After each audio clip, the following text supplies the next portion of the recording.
this reflective of your campaign? It is not reflective of our campaign. I believe a man was trying to accomplish something for the betterment of the American people and made a mistake.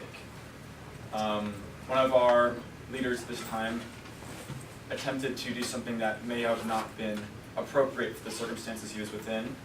He deeply regrets his decision and is trying to make amends within our party and, of course, re-establish trust with the American people. It's not establishment of who we are, because we at the Unity Party believe that together we are stronger, which is why we've tried to incorporate lots of different opinions into one opinion that's beneficial and representative of the American people, the way politics should work.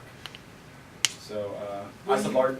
Will you guys be running an internal investigation into this matter? We have run an internal investigation. We've determined the source of what has gone wrong, and we'll deal accordingly with our policy member. And will this information become public? But not at this particular time, but I'm sure it'll eventually become public. Don't you think the American people have a right to know what's going on in the campaign, the Unity Party? They do have a right to know, and at this point, one of our senior staff members, named Daniel Bannon, made the choice to attempt a recording of a official. He was inquiring upon the nature of the context of another party and was attempting to record for posterity and for the American people the electors' opinion upon the party's outward representation with their nomenclature. Yeah. Question? He did not, which is why the recording has been deleted and he'll be dealt with to the accordings of the law and within the party. And the name of this member, once again, repeat it for the It would American be public. Daniel Bannon. Daniel Bannon? Okay. Now, has this member of the party been removed? Has he been punished? Or what is... Member of our current party is not, was, Pretty normal. he wasn't here today. So we have not actually served him his punishment. I just saw him. He was right here. Oh. Yes. So are you lying to the American public? No. Oh. He has showed up for his scheduled exam. He was not present for the beginning half of this day. His punishment has been debated within several other larger party members and will be served according to that. Hey, what is that Once it has punishment? been served, we'll be willing to display the American people of what the actual decision is. At this time, I feel it's premature to tell it what it is when he himself has not been informed. We believe it's open to have honesty with the people, but it's also important to have honesty within our own campaign members of what they're being served before it happens. Okay, thank you very much. Yes. This one goes to Senator Keeney. Recently, one of the headline story today is discontent within the Fiesta Party. Some rogue members painting the party in a negative light. Can you respond to this instance here that's popped up? Well, we will be conducting an internal investigation into our party to figure out who is responsible, and they'll be fired. Oh, removal. Yes.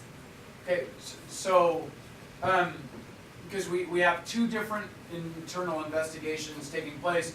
One party seems to be fine with keeping somebody who's broken the law within the party, and we have another who have just spoken poorly about the party and will be removed. Is that correct? Yes. Okay, thank you very much. George. Okay, I'm not going to do diarrhea deal question. Okay. Jordan Robbins. Yeah. Some have coined Will Campbell, your candidate, as a Ronald Reagan of the 21st century. Others have called him a breath of fresh air for the Soup Party. Yeah. Yet others have characterized him as dangerously lacking experience. He may be Can you young. speak to these concerns, please? He may be young, but I'll tell you, he's good. He will help with a lot of good stuff in America. Sir, can you clarify a lot of good stuff? So, Vagaries not seem to be what you're needing. education, immigration, and Naming off things and specify what you're doing to fix them just specifies the category which Are you're all doing. facing that. Finish your hey, statement. don't I understand? Yeah, he does. You can still talk. Alright. So, even though he's young, He knows a lot of good stuff, and he's done his research. Have you done your research? I have not. So just once again, you're clarifying you do not know what your party stands for, what improvements will No, be made. no, I never said I didn't know what they're We saying. just said you know what you're talking about. No, I just said I didn't do my research. That means you don't know what you're talking about. Not true. Without research, So- how do you know what you're doing is best for the American people? You could do what's best for you and your party. I am. So you're saying your policies are best for your party, not what's best for the American people. No. That's what you just said. So you're going in circles. What he said. It seems like you're kind of spiraling. So just to clarify, we asked you, do you know what you're talking about? You said yes. I said you've done your research. You said no. At that point, we then asked you, without research, it stands to reason what you're doing is best for your party, not what's best for the American people. You then said yes, that's what I'm doing. I said, so you're doing best for the party. You said no. Then I therefore said, you're going back on yourself. Yeah, I obviously got confused. Ambassador Kennedy then said that he was going in circles, which then said yes. Then you just said no, so we should go in circles again. You have an official comment to put clarity into this perspective. I don't remember saying yes to circles. But So you can't remember what you said 20 seconds ago. You remember what you said 20 seconds ago. How can we expect you to run a country? Well, I'm not running the country. My president is. Yeah. If you were serving as part of the campaign, it serves the reason you'll be given a position within the West Wing of the White House when this is over. Are you telling me that your president doesn't trust you enough to help run the country when this is over? He trusts Then why are you me. speaking on behalf of him if he doesn't trust you enough to run the country? He trusts me enough. Daniel Bannon gonna be in the White House? I take pictures. Is he gonna take pictures of random people? He never took pictures. Oh, he took a video. Oh, videos are worse. No, videos are better. Oh, I think you're deflecting from the current issue, but you don't know what you're talking about. You guys no comment. I'm done Okay, speaking. so let's move on from that. Yeah. Let's go to teammate drop in here. Yeah, let's go to Secretary of Housing and Urban Development, Max here. Secretary, as a member of the unnamed party, the Iran deal was central focus of a number of their key policy and strategies for foreign policy. Can you advocate for your campaign's position? Yeah. So with the Iran deal, I think what Scott was trying to get at is it hasn't worked for many years and they haven't cooperated with us correctly. So why would we keep it going? Can you tell me what the Iran deal is? Sure. Okay. I'm just curious. Do I have to answer this I question? mean, if you do, I'm just kind of clarity upon your comment. So do you know what the Iran deal is? That's the right question. here. Can you just a brief like? Can you let him read it? I mean, he's giving. I'm No. just asking for like a brief summary of what it is. I don't have to answer that. Okay, follow-up question to you. What is the Iran deal? Really gonna hit him with that. All right. Here's his consoling Wikipedia. That's a reputable source. All right. So, at first. Okay. What? Nothing. Go ahead, sir. I apologize. I didn't. I was talking to another representative on the board. Go ahead with your explanation. I'm so sorry for interrupting. All right. So. Hold on. I It appears he does not know and is now consulting the internet for clarity. Would you care to explain what the Iran deal is? Go ahead. While I may not be able to explain it in detail, I do believe that it is essential for the United States to maintain its position in the Iran deal in order to have a stable relationship with our allies in Europe, as well as maintain stability within the region of the Middle East. Thank you very much. Wasn't it the nuclear deal in Iran? Are you asking the moderator a question? I believe it's supposed to go the other way around. So was it that nuclear deal that? No, I didn't say anything. Reach out that Oh, close. okay. Strike that from the record. Let's go to the general Mark here. Let's talk about the Iran deal for a second. Do you agree with the United States' position recently of pulling out of the Iran deal? And as president, what would you do in regards to the Iran deal? I do not agree with us leaving the Iran deal. I feel like it is more beneficial to stay in with the Iran deal and keep the peace between our allies, as well as its, like Heaney said, stabilization in the Middle East. And as I'm not sure if there is a coming back from us going out of the Iran deal, but I will do my best to create peace and with our allies again. Thank you very much. Let's go to the ambassador here. Ambassador, if Carson Bennett was elected Golden Eagle of Liberty, would one of his first actions as president be to rename the United States of America? I wouldn't be able to take words out of his mouth. So I believe that the United States of America would be disbanded United States of America would be disbanded. Can you clarify? because borders are restrictions on where you people can go. And Did you just say you people? as people, Okay, I hard hearing, so that's my bad. so the whole point is to disband the U.S. government and disband the U.S. to bring freedom to the people who live here. Okay, thank you very much. We have a guest moderator. The current vice president of the Golden Eagle of Liberty is right here among us. He wants to ask a few questions to the candidates.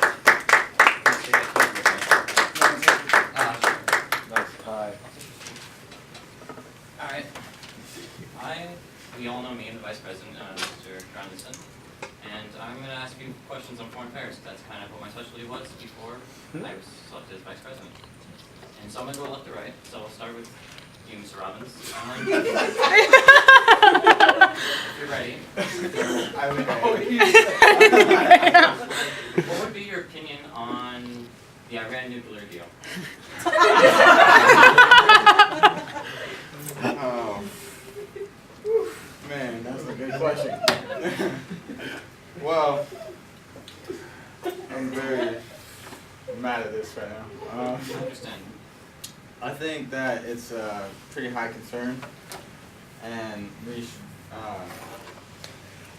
just protect our borders, and maybe go back into the Iran deal. Mr. Vice President Newsom, may I make a comment? Sure, feel free to. Oh yeah, I would just say that since the Iran deal is expanding, it allowed Iran to stop building centrifuges where they would launch their missiles and enrich their low 3 to 4% uranium. I believe the Iran deal, by keeping ourselves back in and issuing a formal apology to the world, helps put credence back in the American name, especially if we renew the commitment with Russia, China, Britain, Germany, and France, and ourselves were the main principles that helped put together along with Iran. And I believe if we recommit ourselves to the deal, it's going to stabilize the region. And especially since the Iran deal was such a huge part of our foreign policy and is very important. That's why I said we should go back into it. Okay. Yeah. Mr. Oddity, a question for you. Between Russia and China, who do you think is a more pressing rival of the United States in the world right now? Hold on, I gotta review my notes. Sorry, Yeah, I let's go with this one. thought you were gonna ask the same one. Alright. So between Russia and China, you said? Correct? I think China is our more pressing threat because it currently owns almost all of our national debt we don't owe to ourselves. He's gonna be in it. So if China decided to unbuy our debt, it's highly likely to destabilize our American economy. Which is something they would never do, but it's always a pressing concern. Therefore, I think China is more of a threat because we're more likely to, with our current administration, come to more of a detente with Russia as opposed to an aggression of action, which therefore China poses more of a threat because of its economic power. Maybe economically China's more of a threat, but maybe Russia more like military-wise. I'll have to stop there because China is actually the most rapidly increasing technologically and militarily powerful nation in the world right now. And they are drastically catching up to us in terms of territorial claims and military capabilities right now. So I'll have to disagree on that one. All right, Mr. Mark, a question for you. Given that North Korea's recent claims that they are threatening withdrawal from peace talks of the Summit, what would be your opinion on the matter right now? Actually, in this situation. My opinion is that we should further advance our negotiating tactics, try to bring peace, whether that is giving them some sort of items in exchange, like modern medical equipment to help their declining population, as well as maybe some small funds. If I may remind you that the last two times North Korea has asked for peace talks, this is exactly what happened. They would threaten to leave, we would give them something like medical supplies, and then they'd go off to doing what they're already doing. As if I may alert you now to like World War II and the Nazis, appeasement has never been a wise foreign policy, and I don't think we should practice anything like that. Mr. Tucker, moving on to you, a question. How do you feel we should deal with artificial Chinese islands being built in the South China Sea, which are kind of taking over claims made by Taiwan, the Philippines, and Vietnam? I think it's important to assert the claims of our allies especially upon maritime and neutral territory. China, I would agree, they have started to become more aggressive in that area with the building of their islands for various purposes. As relating to whether or not we should get involved militarily, I think now is not quite the time. I think first, always in scenarios where there's no aggression has yet been made, I think some attempt at peace talks or some sort of negotiation should always be used. But as soon as they become aggressive in defending their territory, I think it's time for us to support our allies with whatever force they require, short of nuclear escalation. I advise it's important to remember though that Philippines are one of our closest allies, and Yeah. we should stand with them as Chinese aircraft have been flying over known Philippine territory. That would be what I said. Ish. You don't want to get involved militarily, but we almost already are. We have naval patrols going through and around Chinese islands to insert freedom of navigation laws, Yeah. which has We haven't already yet crossed the come in. border into their territory, which would signify an act of aggression. Well, so is building Quote, islands. territory in other people's territory. Most of the island areas they're building around are actually still considered international waters. Oh, With the exception, there is one that is in gray area between the Philippines and our international, which would then be ceded to China because they've established and developed the area. So, as within the claims of the island, the Philippines itself looks to be more of not asserting themselves in the territory, but if they require our assistance, I agree, as our allies, it is our job to preside people we've given promises to, especially with those who can find within the NATO pact. Mr. Kina, question for you.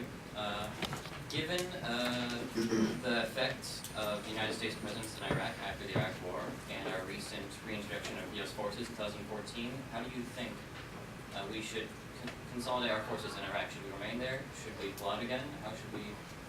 I do not think it's in the United States' best interest to remain in the region in the presence that we currently are. However, we don't believe that pulling out immediately all our troops would be smart because it could cause a vacuum of power within the region. I think that's a very good point, as most of the world, when polled, over around 60-70% disagreed with the United States involvement in Iraq, but when the Iraqi citizens directly were polled, over half agreed with the United States involvement, and over half did not want the United States to leave immediately after their job was complete. So I think that was a very good assessment.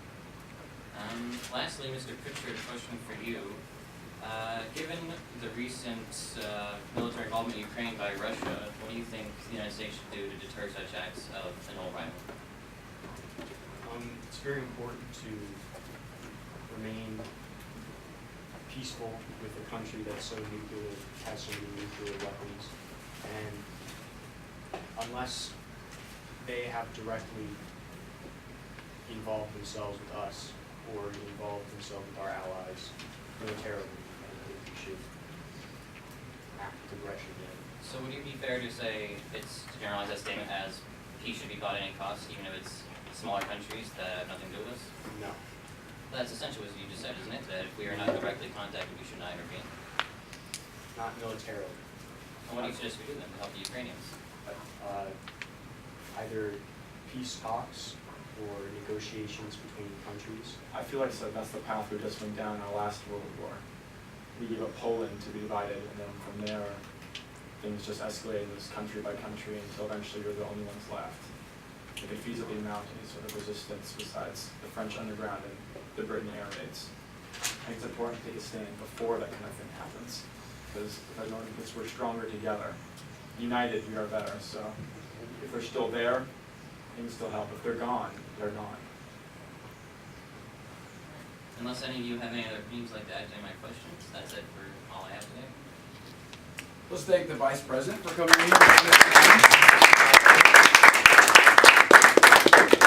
All right, so I have some follow-up questions. That was a tough moderator. All right.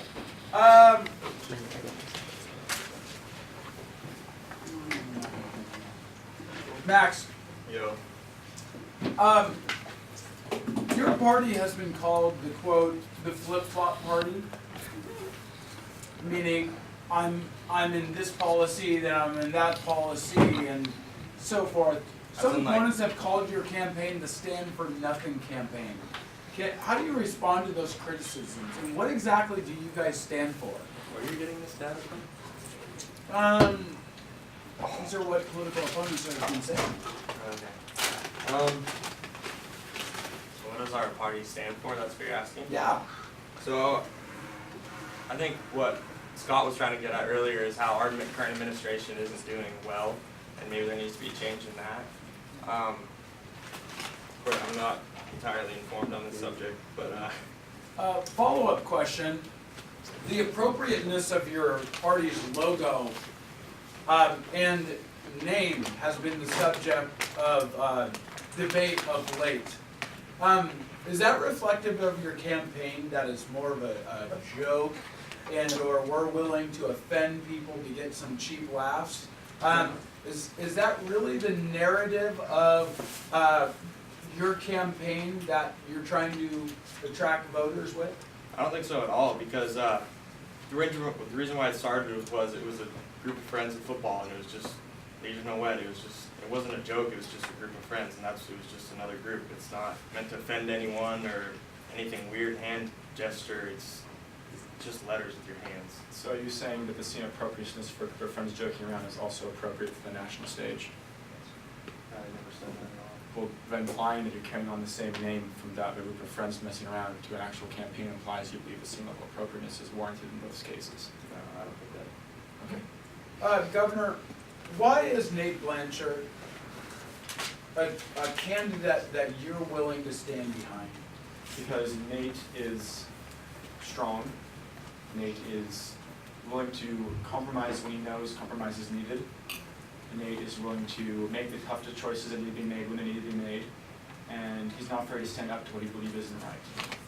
Okay, some have characterized your time in the Senate as radical. My time in the Senate, Yes, your time in the Senate. I believe Taylor, I'm serving the Senate, I'm the governor.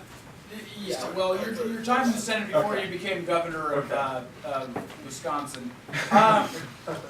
As radical, are you comfortable standing up here today and promising the American people you won't do something radical, you personally, by leaving the Unity Party and starting your own campaign? I have no interest in leaving the party as long as the same party values are expressed.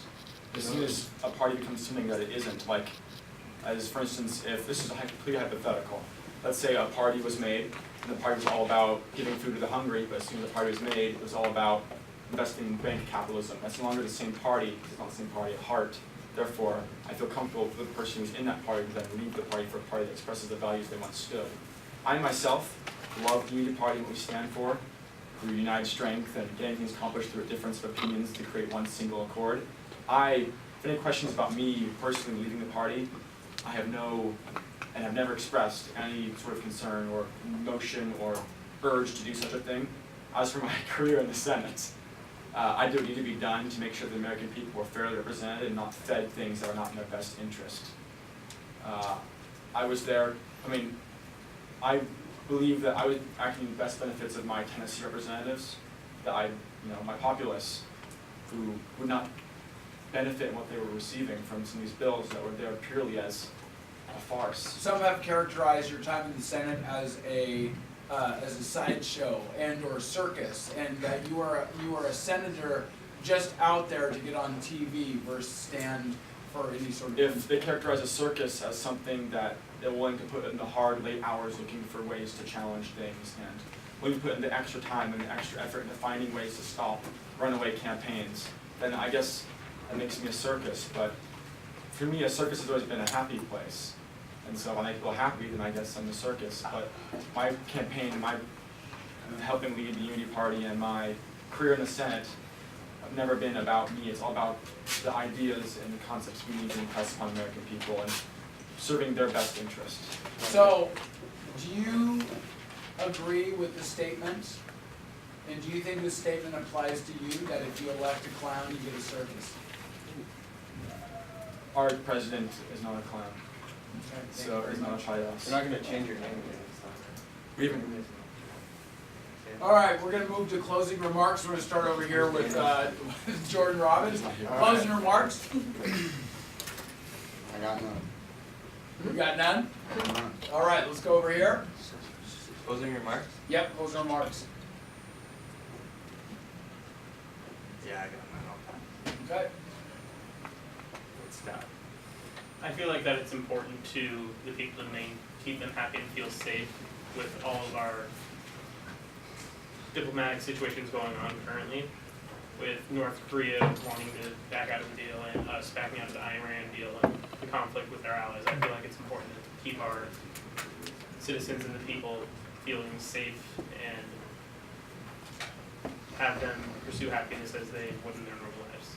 All right, thank you very much. I think it's important for all of our citizens and politicians and average people and millionaires to look in the mirror and see what they want to see within themselves and see what they need to change to the world, what they need to change themselves to make the world a better place. I think it's important for us as people trying to establish the next leader of this, that we ourselves, we look at ourselves and see what our values we'd like to see there. See whether or not those values are really in the best interest of the people. Because, when there's unity, there's strength, and there's strength, there's unity. So, the Unity Party is a solution. Thank you very much. 30 seconds, go ahead. God bless America. Yeah, finally. There's no red, violet, or blue. Taxation is theft. Abolish the government. Vote for Benedict. Oh, okay, all right, that concludes the debate. Let's give it up for our participants today.